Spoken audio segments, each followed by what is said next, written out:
உலக சரித்திரத்திலேயே இந்த 2020 தான் மிகப்பெரிய அளவுல வெட்டுக்கிளிகளுடைய படையெடுப்பு உலகம் முழுக்க இருந்துச்சு. ஈஸ்ட் ஆப்பிரிக்கால ஆரம்பிச்சு பாகிஸ்தான், ஆப்கானிஸ்தான், இந்தியா வரைக்கும் இந்த வருஷம் வந்த வெட்டுக்கிளிகளுடைய ஸ்பெஷாலிட்டி ஒண்ணு இருக்கு. என்னன்னு கேட்டீங்கன்னா, பொதுவா வெட்டுக்கிளி ஆண் வெட்டுக்கிளி வரும், இல்ல பெண் வெட்டுக்கிளி வரும், அப்படிதான் வரும். இந்த வருஷம் தான் ஃபேமிலியா வந்தாங்க. அதோட விசேஷம் என்னன்னா, அந்த வெட்டுக்கிளி இனப்பெருக்கம் செய்து அடுத்த ஜெனரேஷன் அங்கே விட்டுட்டு போயிடுச்சு. அப்படின்னா என்ன அர்த்தம்? அது போகும், அடுத்த ஜெனரேஷன் இருந்து அழிக்கும். ஆண்டவர் அதுதான் சொல்றாரு, இது விட்டதை அது சாப்பிடும். அதுல இங்கிலீஷ்ல அந்த 4 வெட்டுக்கிளிக்கான ஒரு அடையாளம் என்னன்னு கேட்டீங்கன்னா, ஒன்று வேரை அழிக்கும், இன்னொன்று இலையை அழிக்கும், இன்னொன்று அதோட ஸ்டெம் அதை அழிக்கும். ஒவ்வொன்றும் சாப்பிடுமா. இங்கிலீஷ்ல உள்ள வேதத்துல எடுத்து பாத்தீங்கன்னா, வசனத்துல பாத்தீங்கன்னா அப்படி இருக்கும். 4 வகையான லோ காஸ்ட். அதாவது வெட்டுக்கிளிகளுடைய 4 வகை. பச்சை கிளிலாம் கிடையாது, வெட்டுக்கிளிகளுடைய வகை என்று. அதுதான் இங்க வந்து இந்த வாட்டி. இதோட ஸ்பெஷாலிட்டி என்னன்னு கேட்டீங்கன்னா, அது 3 நாளோ 1 வாரமோ இங்க இருந்தது. அந்த 1 வாரத்துக்குள்ள மட்டுமே எத்தனையோ டன் சாப்பாடு சாப்பிட்டுருச்சு. 1 மணி நேரத்துக்குள்ள எத்தனை ஆயிரம் பேர் சாப்பாடு சாப்பிட்டோம். அந்த அளவுக்கு அழிச்சிரும். வேதம் சொன்னது, கடைசி காலத்துல யோவேல் புஸ்தகம் 1ஆம் அதிகாரம் 4ஆம் வசனத்துல இப்படிப்பட்டதான வாதை பூமியில வரும்னாரு. இந்த 2020 நாம அதையும் சந்திச்சோம். இந்த 2020 வரிசையா அடுத்து வந்துகிட்டே இருக்கு பாருங்க. அடுத்து ஒண்ணு மாத்தி கரெக்டா வந்துகிட்டே இருக்குது. அதுல மிக முக்கியமானது ஒரு விஷயம் ஆண்டவர் சொல்றாரு, இதெல்லாம் நடக்கும் போதுதான் கர்த்தருடைய நாள் வரும் அப்படின்னு இருக்கு. யோவேல் புஸ்தகம் 1ஆம் அதிகாரம் 15வது வசனத்தை வாசிங்க. அந்த நாளின் நிமித்தம் ஐயோ, கர்த்தருடைய நாள் சமீபமாய் இருக்கிறது. 2ஆம் அதிகாரம் 1வது வசனம் வாசிங்க. 2:1.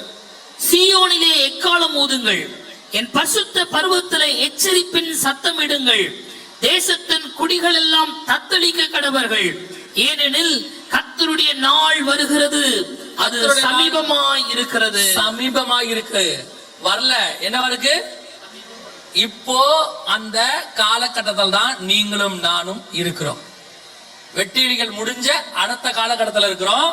இதைத்தான் இப்ப நாங்க உங்களுக்கு சொல்லிட்டு இருக்கிறோம். கர்த்தருடைய நாள் என்னவா இருக்கிறது? சமீபமாக இருக்கிறது.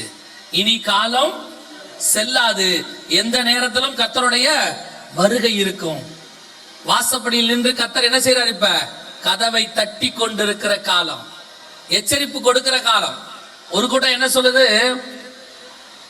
இதே மாதிரி ஏற்கனவே நடந்திருக்குது, இப்பவும் நடக்குது, ஏன் இதை நம்ம பெருசா எடுத்துக்கணும்? நல்லா கவனிங்க. எருசலேமை சேனைகள் எத்தனையோ தடவை சூழ்ந்து இருக்குது. ஆனா பைபிள் சொல்லுது, அவர் வரும்போது சேனைகள் சூழ்ந்திருக்கும். சூழும் போதெல்லாம் நாம எதிர்பார்க்கிறோம் அவர் வருவார்னு. ஏன் தெரியுமா? எப்போ அவர் வருவார் நமக்கு தெரியாது. இப்ப வரமாட்டார் நீங்க நிர்விசானமா இருந்தா, ஒருவேளை அவர் வந்து விட்டால் நாம் கைவிடப்பட்ட கூட்டத்தில் காணப்படுவோம். எச்சரிக்கை இருக்க வேண்டியது நம்முடைய பொறுப்பு. இப்படி சூழ்நிலைகள் வரும்போது இன்னும் நாம் ஜாக்கிரதையாய் காணப்பட வேண்டும். ஏன்னா அவர் சொன்ன அடையாளங்கள் என்ன செய்து நடந்து கொண்டே இருக்கு. நாள் சமீபமாக இருக்கிறது. இதை ஒட்டி இன்னொரு காரியத்தை ஆண்டவர் சொல்றாரு. அந்த 6வது வசனம் 2ஆம் அதிகாரம் 6ஆம் வசனத்துல இருந்து வாசிக்க வேண்டாம். 6ஆம் வசனத்துல 10ஆம் வசனம் வரைக்கும் ஒரு டெக்னாலஜியை சொல்றாரு. அந்த இடத்துல ஆண்டவர் ஒரு விசேஷித்த ஜாதி ஒன்று வரும், அது பட்டணங்கள் தோறும் போகும், அது ஜன்னல் வழியாய் நுழையும், அது நெத்தியில தாக்கும், எல்லாம் சொல்லி வச்சிருக்காரு ஆண்டவர். இங்க பாருங்க, இதுக்கு பேரு, இந்த டெக்னாலஜிக்கு பேரு அட்டானமஸ் வெப்பன் அப்படின்னு பேர். இதோட பேர் அட்டானமஸ் வெப்பன். இப்ப கண்டுபிடிச்சிருக்காங்க. இதோட ஸ்பெஷாலிட்டி என்ன பாருங்க, இது உள்ளங்கை அளவு தான் இருக்கும். இது உள்ள ஒரு கேமரா இருக்கும்.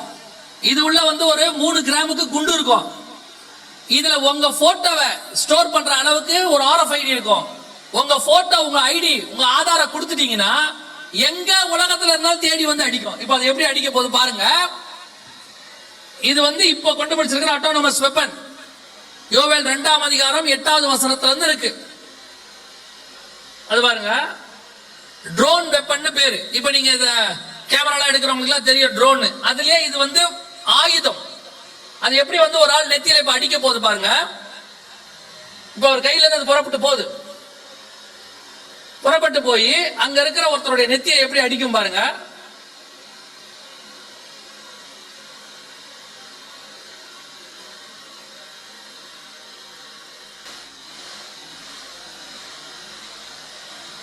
இப்ப தேடுது பாருங்க முகத்தை.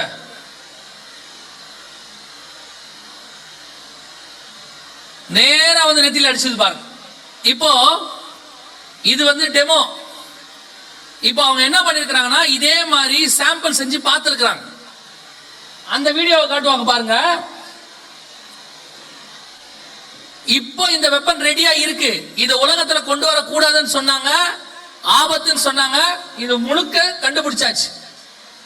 இது பட்டணங்கள் தோறும் செல்லும். அந்த வசனம் இப்ப நீங்க கையில வச்சுக்கொள்ளுங்க. அந்த வசனத்துல உள்ளது அப்படியே நடக்கும் பாருங்க. அப்படியே பலகனி வழியாய் உள்ளே நுழையுது பாருங்க. பலகனி வழியாய் உள்ளே நுழையும், பட்டணங்கள் தோறும் போகும்.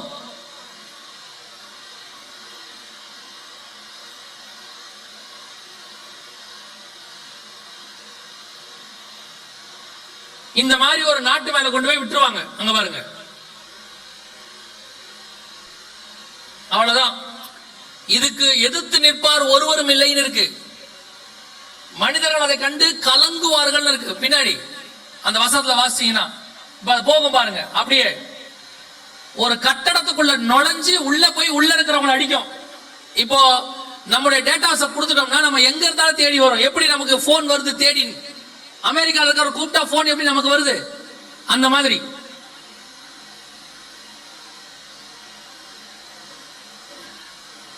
இப்ப புறப்பட்டு போகும் பாருங்க. அங்க போது பாருங்க.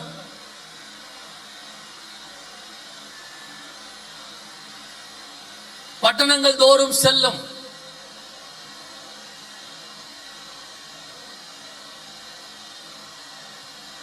அந்த அந்த அது உள்ள எப்படி போகும் பாருங்க.